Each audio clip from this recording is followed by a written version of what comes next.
the Musicmandir episode 17 podcast. Uh, so happy that you could make the time and you know uh, get on board with us. So we just like to warmly welcome you to the episode and Cheers, guys. Lovely to be here, man. Yeah. awesome. So I think just getting straight away to the point, I think I'd love for you to talk to us a little bit about the latest EP, Strange Cities, which was out, which is absolutely enjoyable because it was just so many influences, and I think in general it was just a very well put together album. Uh, Even sonically and production wise, even the vocal wise, and everything. It was just like a banger for me. So if you can just Thank you so much, bro. Thank you. yeah, Thank you. if you can probably just give us a little sneak peek into like what the ideas were. Was there some concept behind it? How did you put the tracks together? That would be Yeah. awesome. So this was actually the first record we did after Srijan left with from Fuzzculture. Right. Escape, he'd already left, but that time he still wrote a bunch of songs with us and was still collaborative with him. So it had a lot of his influences. Then that time we were also signed to a US label, so there was a lot of pressure from them.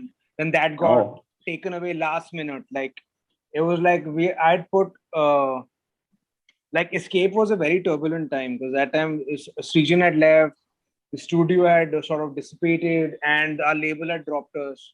And then I went with 4x4, and then we did it independently, and I finished the album on my own. So after that, like, which was such like I don't like Escape as a record because it's like more of a memory record and it's more of like just too much external influence kind of like placing Yeah. on it. So with this, I wanted to make a more cohesive record. It's also like a record which was completely done on my own from the mix, master, recording. Everything's done in house, like top to bottom.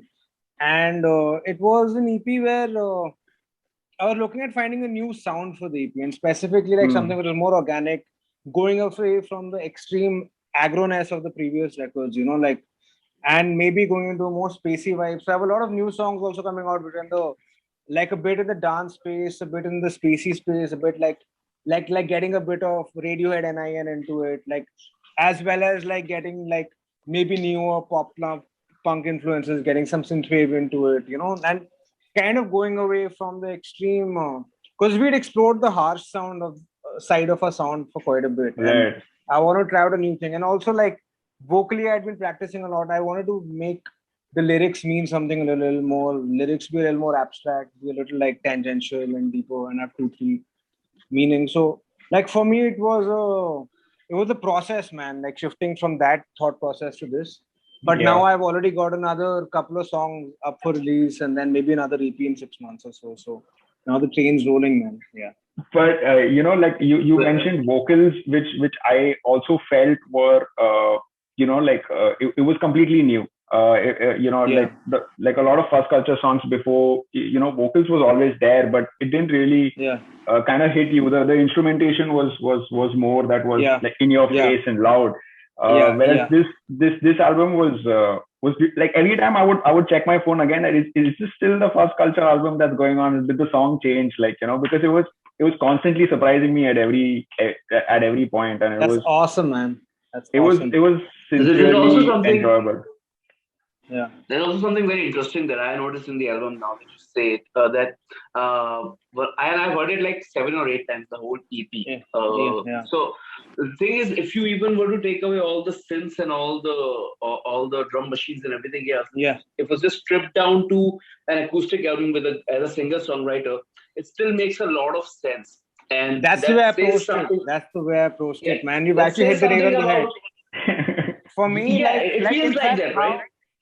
for me how I approach songs even till now is like I'm a complete phone recording songwriter. Like Okay. guitar in my hand, a bunch of chords, like some cool chord I've come up with, or on my keyboard, on my synths, like I have some Yeah. patch and I just quickly record it and I'll record a vocal melody on top of it and I'll have those ideas saved. So it's like Right. so the song's always made in a very, very bare bone, like the chords and the melodies, and then what takes me time is actually choosing the aesthetic around it. Hmm. So for example, in the last album, I explored a lot of like jazz sampling with the drums in the middle of very simple songwriting is what I would kind of put it. Whereas with the newer things I'm doing, it's a lot more organic synthesizer based. So I'm just playing with my analog synths, recording like 5 hours of jams and cutting them. But whatever they'll be cut and placed to will be on top of almost a single songwritery album. So I was actually thinking I might have one or two versions of each song out in the next. Because like for me, the fusion is in the part of how am I putting this together? Like what's the sonic palette? Because the Right. song at its base is just maybe an acoustic and some vocals and some lyrics, you know. And for me, like it always starts like that, like fundamentally. That's insane because I would never imagine like a Fuzzculture acoustic song. It just doesn't fit. But it's so surprising that that's the way you approach it. That's pretty cool. Yeah. And in fact, you know like in that the future actually- releases, I want to do something like of this. Like I want to actually put out versions like this. Yeah. So, what Jatin, what you're saying, it takes me back to an idea wherein I think it was again Channel B when you guys were playing with the circus, right? Yeah, I think yeah. it was Dadlani or somebody else who called you one of the best guitar players in the country. So I can sort of imagine that. Yeah. I can almost imagine that approach being very, very innate or very natural to you. Like It's very natural. Yeah. yeah, like I mean, I see a lot of people sometimes very badly sort of shifting towards electronic music, but the sort of core of a lot of people sort of remains that place where they started from when they were listening to Nirvana and when they were listening to Yeah. 90 years or the early Radiohead, you know, the first Yeah. 2 or 3 albums, Yeah. that sort of a thing. Which also takes me to the point. One of the first times I actually discovered and became a huge fan was when I heard you guys cover the national anthem. Which was that was a cool one, man. crazy I moment like for me. I was like, what the hell? Yeah. This is the best cover of this song I've seen on internet. And it That's comes from a killer. guy from Delhi, which is insane. So Yeah, that was man, good time, man. And the whole album was beautiful. Sheep. Yeah, I love that record, bro. And that record actually, a lot of people actually heard that record, actually, funnily. Like the covers, even the NIN community appreciate the NIN covers a lot at that point. And for me, the guitar was always like I don't see it as myself as a guitar player, but as that's an instrument for me to voice quickly. And I feel the same about playing the keys, which I'm pretty kind of adept at, nowhere close to my guitar playing. But so it's like idea generator, and then like I figure out how to break this idea. Like, so I've got my chords. So now I don't want to play this chord or I don't want to play this lead. Like, how can this lead not sound like this lead? I mean, that's always been my approach. Like, so this is what we have, and how do we deconstruct it? Like, you know, it's very deconstruct. It's very, so for me, the process is very important in making a song because it always defines where you are at the point in time in life, you know. That's amazing, man. I just had a follow up is because since you mentioned you're dabbling with so many instruments and patches and productions and keys and synths and guitars. Are you self-learned or are you learned in any particular instrument, like taking classes? Because there's so many musicians today that like are self-learned, and it's amazing that they're able to reach a particular level. I am self-learned in everything.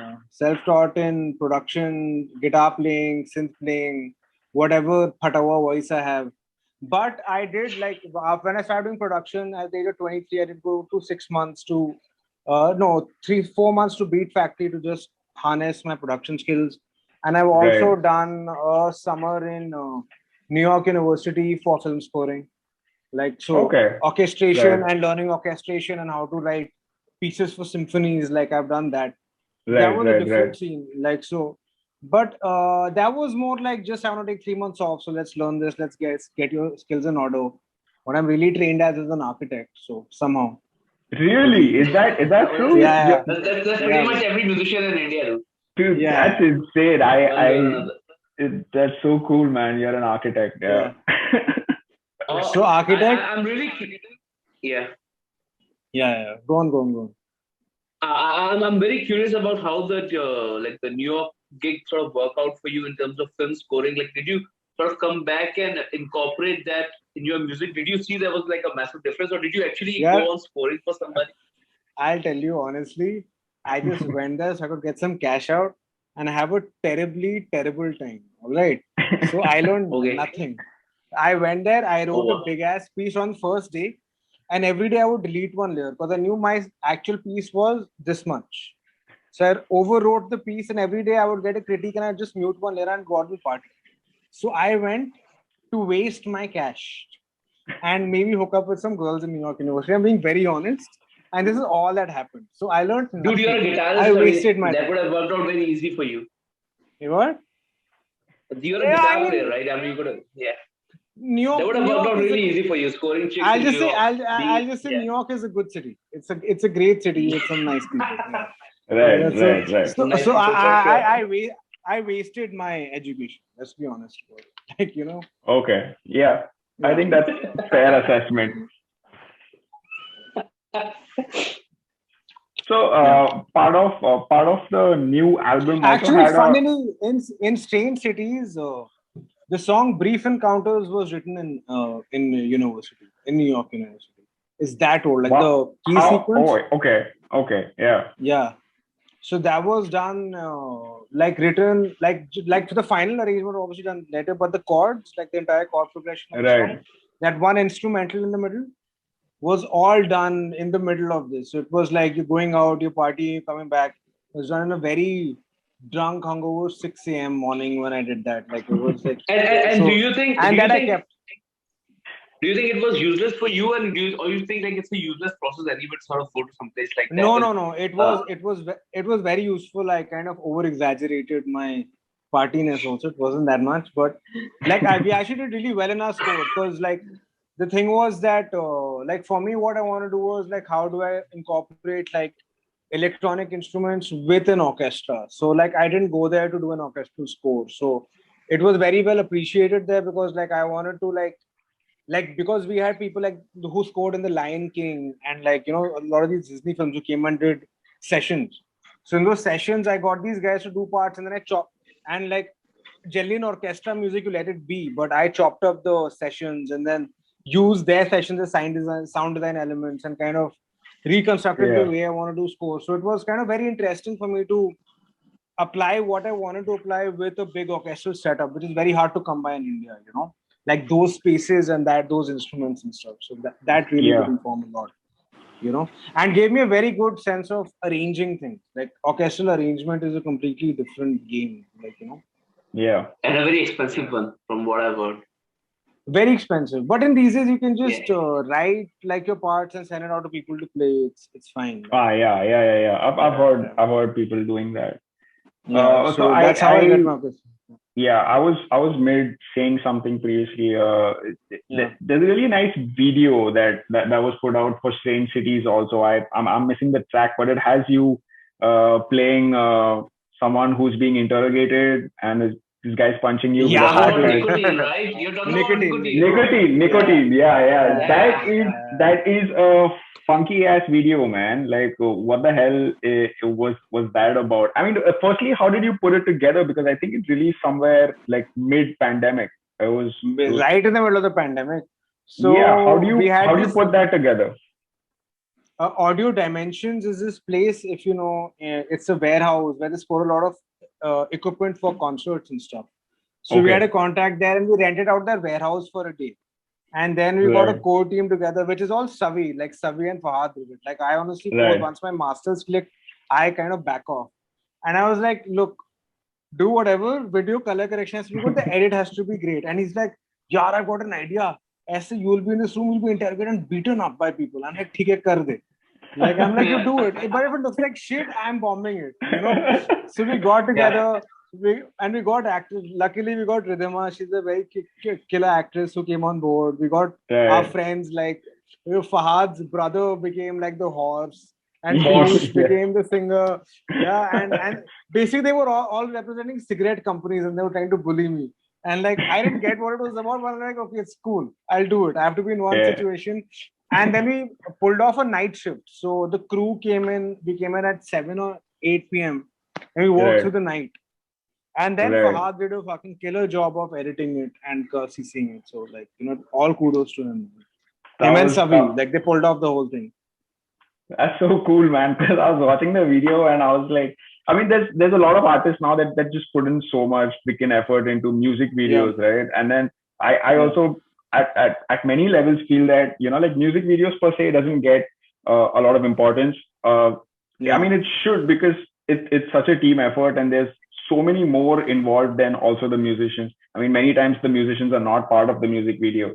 But like I would love for like I don't know, like outside entities to also like kind of like judge Dude, like for indie me, music like with videos. for me, like the music video, this one that I did specifically, everything was Savi, Fahad, and like the Right. team. And was like 15 people, and all of them were fucking on point. Like it was the most painless thing for me. I was just told what to do. I'm like, now you'll be beaten up. You're not giving good expressions. You're a terrible actor. I was told how horrible of an actor I am. I'm like, I am a horrible actor. Unfortunately, I can't pay one guy to replace me. I would love to pay somebody to replace me, but I can't. So I have to deal with my fucking face on this, and like, let's do it. So, but it went out well. It was funny, and like and luckily, like the thing with videos, with this is like I've been seeing like with we put it on TV and it gets a lot of traction. So even Yeah. VH1 and all are really supportive in that sense. So it got Yeah. out to a lot of people who wouldn't have gotten out to ordinarily. So that's what I felt was really important about it. That's super cool, man. So you have new music coming out anytime soon? Yeah, man, I'm working on a track right now. So I'm actually doing a track which I'm trying to do in a way that there's a kind of a dance, semi like breaks type of version of the song. And there's also just like a keys and an ambient version of the same song, So Okay. that's an Okay. EP coming out. That's like 2 song single I am planning to put out in a couple of months if I can. Then working on a collab and I'm working on one more single this year. And then overarchingly on an EP by next Feb or March, hopefully. So Wow. it's a lot of work. That's a Yeah, lot of yeah. work. Yeah. That's a lot. That is a lot of You work. you mentioned, and I want to sort of go back to the beginning. You mentioned that you were working with an American label, and then it was 4x4 XP. And are you independent completely now? And that's the first question, obviously. And the second one, which is baked into that, is what is like the songwriting? How does songwriting change when you go from one record label to another to something more indie to by doing it yourself altogether? Like as an artist, for you. See, 4x4 was great. Like they're great, amazing people, right? So that was like being indie anyway. And Savi is like now just managing his set up his own thing. So I'm with him only full time. So he kind of handles all the pressures of all of that. And even with 4x4, Okay. it was like you make what you want to make. But before Okay. that, when I was with labels, even with Universal, then with the US label with which nothing came out. Yes. With Universal, it was kind of easy because they were testing the waters when we did No, like the album, which was like 3, 4 years ago. Yeah. But with the American label, there was a lot of pressure because they were semi-rock label, so they wanted to. So if you hear "Escape to Where You Want," it's got a lot of heavy rock guitars, kind of Yeah, like a it does. punk It mixed with does. Yeah. electronica, and that was kind of pushed from the label a little bit. Like whereas I wanted to go more in the direction of where Strange Cities is, like Okay. kind of like Okay. have the guitar but not have it like basically have obvious things but kind of reduce them. I wanted to go in a more minimalist direction, but they wanted a little more aggro sound because of their label and their sound. So And when finally they they just kind of backed out. right, so when they say they kind of not force, but they want a certain direction of the song to go a particular way. Yeah. In what way does that happen? So you finish a track, then you're supposed to kind of present a demo, and then they give Yeah. you feedback. That's how it goes. Yeah. Wow. Like in that song, even Fuck the World had a lot of problems because they were like, this is a suicide song, like, or whatever. Like, so that song had some issues with them. Like, so things like that happen a lot, like when you're with Yeah. like other people. With Universal, it was kind of like, I don't think they had any hopes from us because they were like, we signed these guys. And I love those dudes and they let us do what they want. And I loved Universal. But like, Yeah. honestly, if that US deal hadn't happened, I won't have quit Universal, which I ended up doing. But Yeah. that Universal deal also fell out. But luckily, we managed to put out 2 good releases, which did well on all platforms. So, I mean, all Right. things considered, like, because I do think Escape and especially Strange Cities have done a lot better reach-wise than previous releases. At least Right. that's my Right. Right. perception of it. My perception may be wrong. No, for sure. I mean, I've seen it obviously popping up a lot more on our timelines, just Yeah. in general. And do you think again? Is that because now the marketing is more focused onto what you are trying to do versus what a Universal or somebody else would look at you and be like, "Inko thoda bahut marketing ka karwa do, baki we should just focus on the big acts altogether." As Yeah, also, compared to I think also it's to do with management. Like, I think like with 4x4 and with Sabi, both they're very like 4x4 was very organized. Savi was in 4x4 that time. Savi was handling that. Right. Nikhil, Udupa, Himanshu, they are great at what they do, And Savi now on his own also is very planned, methodical. So I mean, like we make like when we're putting out a record, we almost like for example, like I finished Change Cities in September, the masters. Then October, November, we were doing the music videos. November, December, then we Right. planned out for 3 months what our activity will be. Okay. Every week, how many posts go up, where do they go up, who do we mail, who do we get into, how do we make our EPK, who all are we approaching, what are the numbers we're targeting.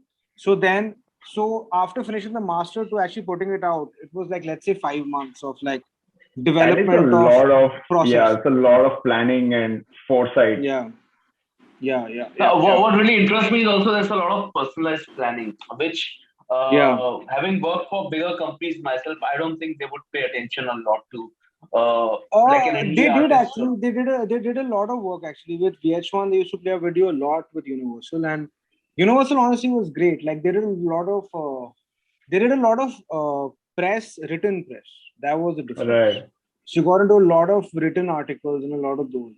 But that time our Hmm. music was, I think, a little too heavy for that market. Like if it was maybe the sound we have right now, that time it would have worked a little better as well. Also, it was a transitional time. Like streaming wasn't big, Apple Music hadn't Yeah. come, Spotify hadn't come.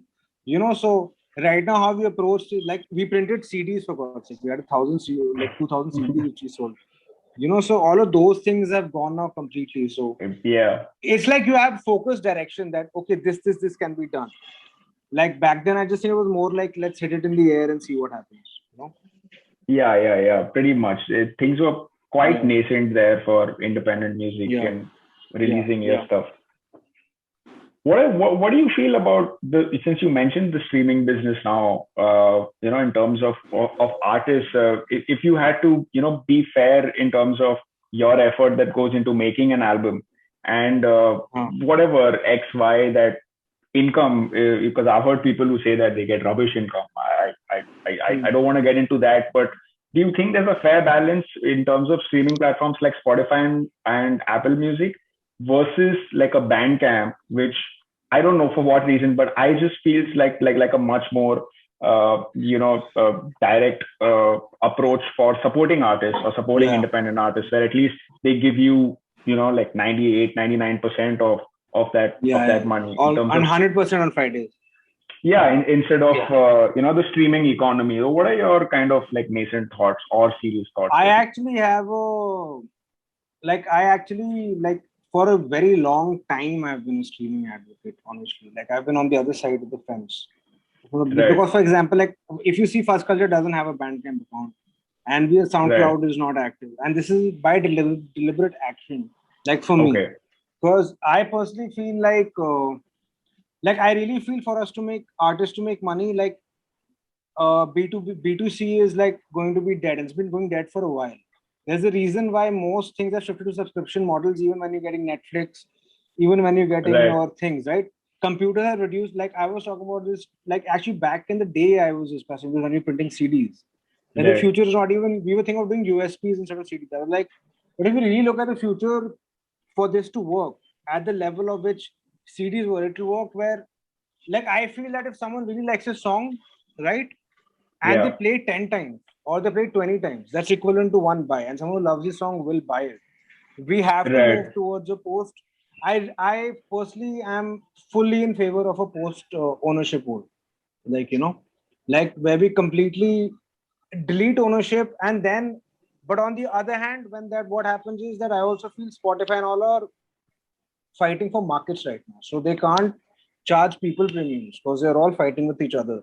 So there Hmm. needs to be consolidated figure of what works for artists, or rather than I was seeing this one thing which was very interesting. They're like, if an artist crosses a number of streams and your companies are publicly held IPOs, you have stocks of your company, because we are fundamentally Yeah. shareholders, because we are the main product providers of your company, right? It's running For on our sure. business.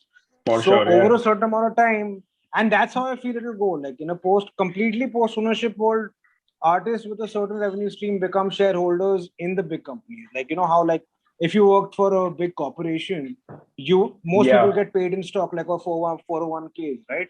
So Yeah. so I feel that is that's the way you'll actually be able to make income in the long term. I think right now it's not sustainable because it's a competitive market. You're aiming for market victory, so the prices of Spotify are low, They're right? very low. Yeah. But Yeah. fundamentally, and why are we getting paid 110 the US artists? Because our Spotify costs 110 of US.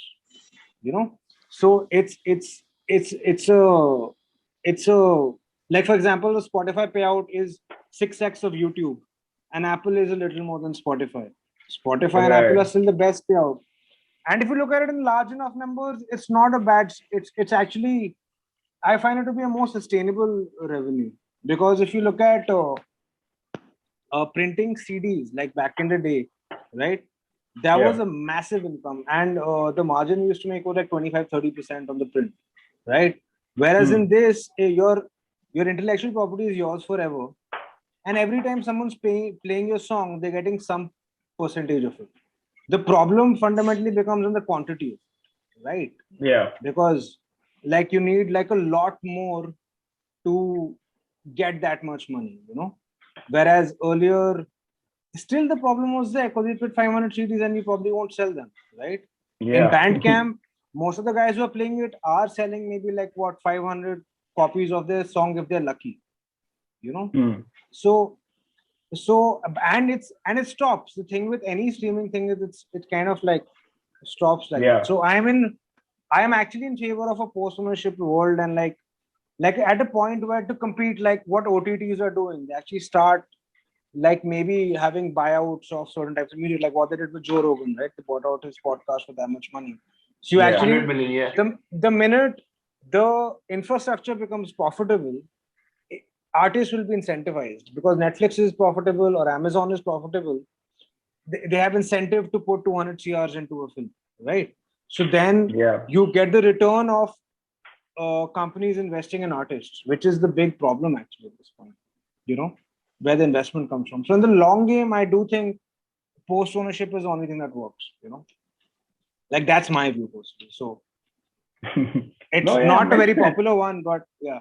No, it doesn't have to be. I think people speak out of their own, understanding of markets, Yeah. and I don't Yeah. think there's a relative right or wrong. Yeah. It Yeah, just yeah. depends on what happens. Hoping it Yeah. happens for the best of artists, because the example you gave of Netflix does make a lot of sense. When Netflix invests, back into the community, I think it's the people at the ground level that actually make good Yeah. on their time and effort. And the problem with ground level also is, for example, there will always be artists who have a lot of streams and people who won't have that many streams, right? Yeah, Like, yeah, and that's just the nature, unfortunately, of art. There's artists who make yeah, money on the road. There are artists who make money of music, of putting right, it out there. right, So now, and to e- maybe equalize that balance is not that easy. Like, for example, if you see a lot of electronic labels on Bandcamp, but then they're community driven. For example, like a lot of them will have a similar sound. So the artists are selling their records. They're being put on those labels tours and they're being managed by them. yeah, yeah, yeah, Whereas, yeah, so that's kind of the model there, or it's personalized. Okay, you buy my record.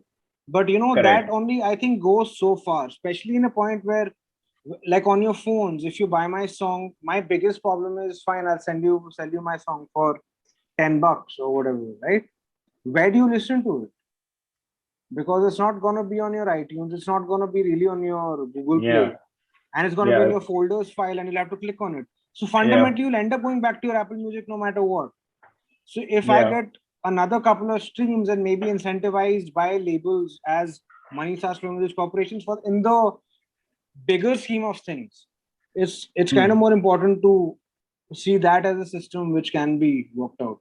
correct, I don't think the So, Bandcamp system, like the SoundCloud system, will fundamentally fail or become a searchability tool, like how like what you call SoundCloud has become, how even like a lot of the DJ sites, right, which yeah, give you high flags, like they yeah, are, and Bandcamp uh, itself will again be a thing of searching the newest, freshest thing out there.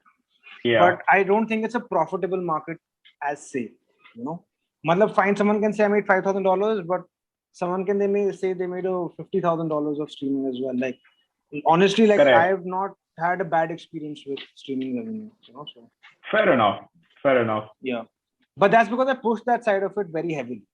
Like I haven't Correct. diversified into 20 streaming sources. I also feel as an artist, like if you take a choice and say I'm not going to put it on Amazon or Spotify, you can just hear me on Bandcamp. So people who want it are forced to buy. Correct. You're not So confusing the audience. Right now, what's happening is that, okay, you can stream it for free, but you can also buy it if you really like me. But then the question is, the guy, maybe 1 or 20 people really like you, most of them slightly like you, and they've heard it 6 or 7 times. And the guy who really likes you, you stopped your cash at $10.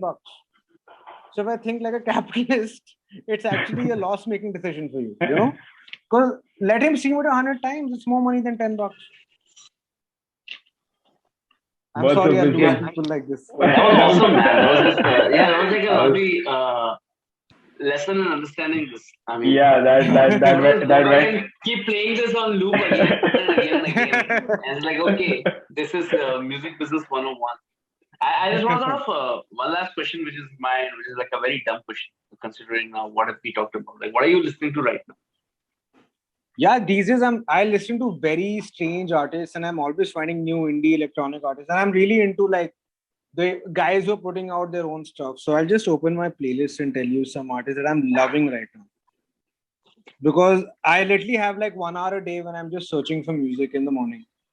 So I have this. So I'm listening. I like the new Purity Ring album. I'm listening to this artist called Genga HR. It's just got like 10,000 followers or something. Then Rack, Lorraine James, Tisha. I was also in a bit of a throwback mood. So I was listening to some Sonic Youth and like The Cure. I was listening to in the middle. Lovely. This is recent. What's happening right now? Deftones is always on my thing. Then I really love like this record by, I'll tell you. Like there's Glue and Zula, they had a really nice record, man. So just a lot of random stuff, man. Like I just like to find artists from all over the world and I start following them, and we can start interacting. We'd love you to curate like a playlist for us, like a Fuzzculture special.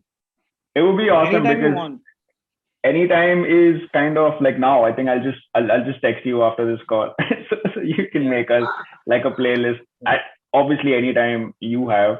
One last question for me was, we were lucky to get Manas Jha on the podcast also a few episodes back, and he threw us a surprise by telling us I made a song with Fuzzculture, and now we were like, what the hell? And then we heard it was Mayuru, which was such a sweet little song that came out. How was that experience like? And also talking about working remotely, like how was that experience working with Manas Jha? I loved it, man. He's a sweetheart. He's one of the sweetest people I've met recently. And it was a song without a doubt. Yeah, he's a sweetheart. Like I dare anyone to find a sweeter person than him. Like it's literally like you're like this walking bag of sugar, like you're talking to. Like, he's a fucking sweetheart. Like, so I loved him. And then he sent me the song. He's like, do whatever you want with it. So I was like, it's such a sweet song for a girl, but let's like make it something she like in a few years. So I didn't want to put it in the like grungy guitar-y area. So I made it like very breakbeaty, very synth around, like a very sweet melody, because the melody was so sweet. So I was like, let's contrast it with something that's not that sweet. And just 1 or 2 back and forths, and he loved it, man. It like, because I was like, I want to push it, so I'm not gonna put guitars in this.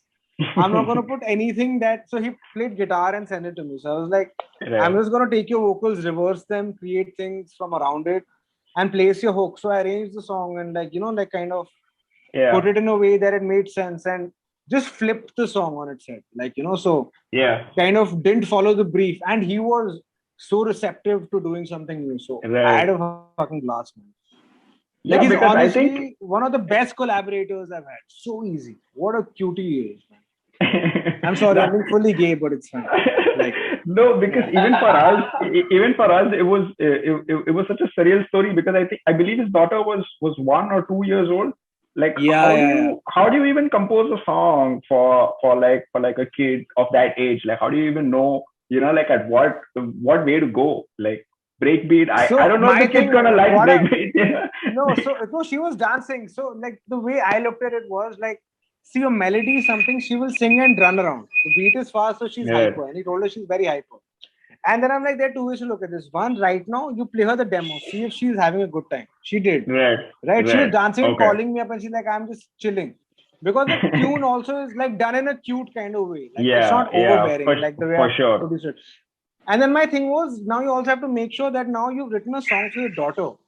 So when she's 18, she shouldn't be embarrassed of you. Yeah. So, you know, I don't want to be like, okay, like when I was a kid, my dad wrote me a dad rock song. You know what I'm saying?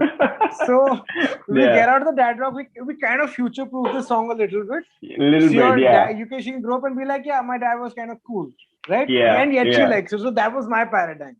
Okay, will she hate you at 15 or not? Like that's the way I was looking at it, you know? Yeah. I think because it's a super pressure situation. Like it would drive me mad because what you said is true. Like that'll be the worst, you know, if like 10, 15 years down the line, the kids like, she's like, Dad, I hate it. Yeah, I hate it. You know, it would be the worst. So if I have my kids, man, like if I have my kids, I have a very simple solution to this. Every time they hate my music or dislike my taste, they just get a lower allowance till they are dismarried. Like fuck you and your taste, man. Like, you know, like fucking do this for 16 years and struggle on the road before you get anyone. With tiny little 13-year-old shit. Like, you know, like if I was in the US, I would go to bloody like that, like, you know, the parents council. What is it called where parents get arrested? Oh yeah. Child support services, sir. Child support. I would get called to child support every day. I'd be like, गाना नहीं पसंद आया, कितनी salary कितनी है तुम्हारी, 100 रुपए का, 50 करो, पूरे हफ्ते वेजिटेरियन खाना देना है. A child will grow up scarred. It's better not to have one. But that's ridiculous, man. Fuzzculture, we have about like 2 minutes left. It's been an absolute blast having you on. I hope we can have you in again, especially when new music comes out. We'd love to have you in just to, you know, figure out ways to stop kids from complaining about music also. If you have more ideas, you can... I have lots of ways, man. Like, just stop complaining.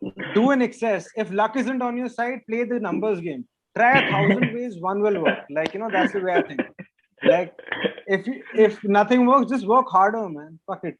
Like, you know, like discount luck is the way I look at it. Yeah, if you can. Yeah, I think that's wise words once again. So I think we learned a lot. Fuzzculture, thank you so much. And hope to have you back again. It was so good being here, and anytime you want, I love to talk, as you might have noticed. Please call me. I'm always available. Dude, you're in.